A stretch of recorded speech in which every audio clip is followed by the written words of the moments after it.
कई बार क्या होता है कि फ़ोन गिरने से, पानी में जाने की वजह से या पट्टा खराब होने की वजह से क्या होता है कि ये आईसीयू का कंट्रोल जो है, या पट्टा बोलते हैं V2B पट्टा, इसके खराब होने पर भी कंट्रोलिंग नहीं हो पाती क्योंकि लाइन, लेकिन ये वोल्टेज कैसा होता है, ये वोल्टेज फ्लक्चुएट होता रहता है, कम ज़्यादा इस तरीके से आपको देखने को मिलेगा।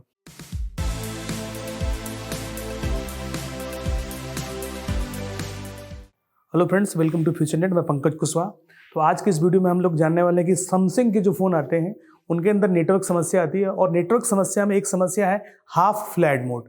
काफ़ी चर्चित समस्या है। कई बार क्या होते हैं कि कई सारे वीडियो भी ऑलरेडी यूट्यूब पे पड़े हुए हैं। तो इसमें क्या चीज़ें बनाई जाती हैं या किस तरह की प्रॉब्लम दिखती है, तो यहाँ पर देखने को क्या है कि जब भी आप अपना फ़ोन के सेटिंग में जाएंगे तो यहाँ पर जहाँ पे एरोप्लेन मोड होता है वहीं पर आपको देखने को मिलेगा जो एरोप्लेन जो ऑप्शन है, ये देखो पूरी तरीके से हाईलाइट यहाँ पर दिख रहा है, पूरी तरीके से यहाँ पे हाईलाइट दिखाया गया है।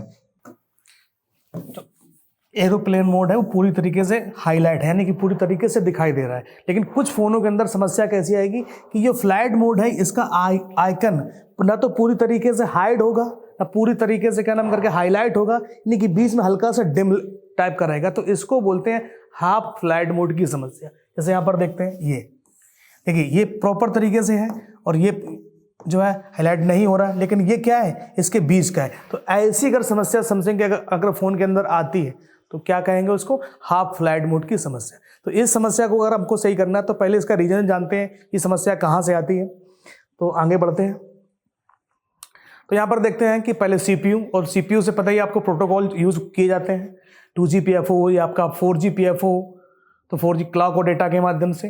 यहाँ पर जो है RFIC, जैसे हम लोग बोलते हैं WTR या SDRIC, तो इनके अंदर क्या है कि क्लॉक और डेटा RFFE यानी रेडियो फ्रिक्वेंसी फ्रंट एंड, यानी प्रोटोकॉल है I2C का ही एक अपग्रेड रूप है जो कि नेटवर्क सेक्शन के लिए डिजाइन किया गया है। इसके द्वारा क्या होती है, नेटवर्क सेक्शन की क्या होती है, कंट्रोलिंग होती है। कौन करता है, CPU। और CPU के अंदर कौन सा पार्ट करता है, CPU के अंदर बेस बैंड का जो पार्ट होता है वो कंट्रोलिंग का काम करता है। तो ऐसे ही क्या होता है कि सब बोर्ड, जो फोन के अंदर सब बोर्ड लगा रहता है, तो सब बोर्ड के अंदर कुछ आईसियां लगी रहती हैं, उसको कई लोग अलग अलग नाम से जानते हैं, जैसे ट्यूनर आईसी या अदर नाम इसके हैं कई सारे आईसियों के या नंबर से। तो यहाँ पर क्या है कि इस जो सब बोर्ड के अंदर एक या दो आईसी जो है यूज की जाती है एंटीना के पास में। हो सकता है जैसे यहाँ पर एंटीना टिप्स दिए तो आईसी यहाँ पर दिख रही है, या एंटीना टिप्स इस साइड है और इसके बैक साइड में आईसी लगी हो। तो यहाँ पर भी इसकी कंट्रोलिंग क्या होती है, क्लॉक और डेटा के माध्यम से होती है।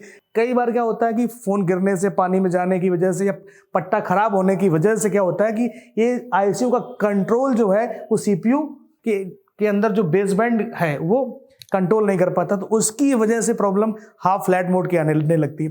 तो इसमें क्या है, तो आप सब बोर्ड चेंज कर दीजिए तो अभी आपका काम हो जाता है। कई बार हमें क्या करना पड़ता है कि पूरी की पूरी जो है B2B जो केबल होती है वो चेंज करनी पड़ती है, और कई बार इनकी जो लाइनों में लगे हुए कंपोनेंट्स हैं उनको चेक करना पड़ता है। और कई बार क्या होता है कि CPU के अंदर जो पॉइंट होते हैं, पानी में जाने की वजह से उनके अंदर कार्बन आ जाता है, तो उसकी वजह से भी कंट्रोलिंग नहीं हो पाती है। तो डिपेंड करता है कि प्रॉब्लम हमको कहाँ से स्टेप्स जो है लेना है। तो सबसे पहले हम कहाँ पे आएंगे, एंटीना का जो है ये सब बोर्ड है, सब बोर्ड के अंदर आईसी लगी होती है। अगर आपका आईसी है तो आप आईसी चेंज करिए, नहीं तो आप क्या कर सकते हैं, पूरा का पूरा सब बोर्ड चेंज कर दीजिएगा। जो नया सब बोर्ड लाएंगे उसके अंदर आईसी लगी होती है, तो भी आपका काम बन जाएगा।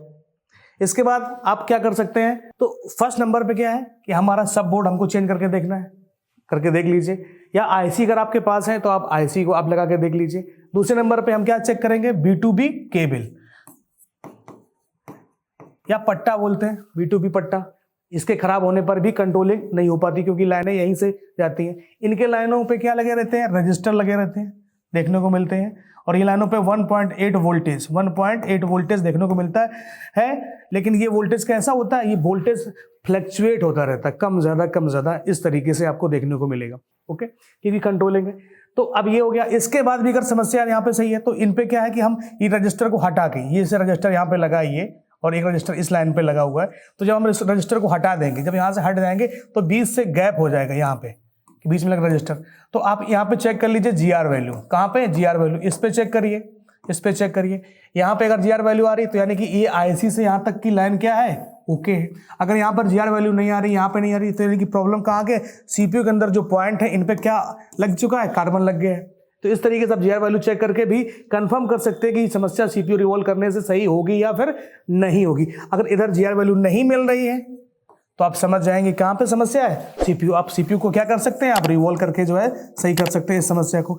अगर यहाँ पे जीआर वैल्यू आ रहे हैं तो आप रजिस्टर यहाँ पे अपने लगाइएगा और अपना B2B केबल या सब बोर्ड यहाँ पे चेंज करिए। तो इस तरीके से सब बोर्ड के अंदर आईसी लगी। जैसे यहाँ पर देखते हैं, जैसे यहाँ पर ये क्या है, सब बोर्ड है। अब सब बोर्ड में क्या है, यहाँ पर एक आईसी लगेगी ये वाली, ठीक है। तो ये एंटीना टिप्स है। तो इस आईसी में कुछ प्रॉब्लम आने की वजह से, पानी में जाने की वजह से, गिरने से या पट्टा की वजह से ये आईसी की कंट्रोलिंग सीपीयू नहीं कर पाता है। इसकी वजह से हाफ फ्लैट मोड की समस्या आने लगी है। तो ये जो प्रोटोकॉल होता है इसको हम लोग I2C प्रोटोकॉल भी कहते हैं, क्लॉक और डेटा। कुछ लोग इसके अलग अलग नाम से भी इसको जानते हैं। कुछ फ़ोनों के अंदर देखने को मिलेगा, इन केस फ्यूचर में SPI प्रोटोकॉल भी देखने को मिलेगा। तो मेरे जो क्लॉक और डेटा और मीज़ो वाली जो टेक्नोलॉजी वाले जो वीडियो पड़े हैं उनको आप जो है देख सकते हैं। वीडियो कैसा लगा कमेंट करके बताइए। आप मेरे वीडियो कहाँ से देखते हैं कमेंट करके बताइएगा। मिलते हैं आपसे एक नई वीडियो में। Thank you.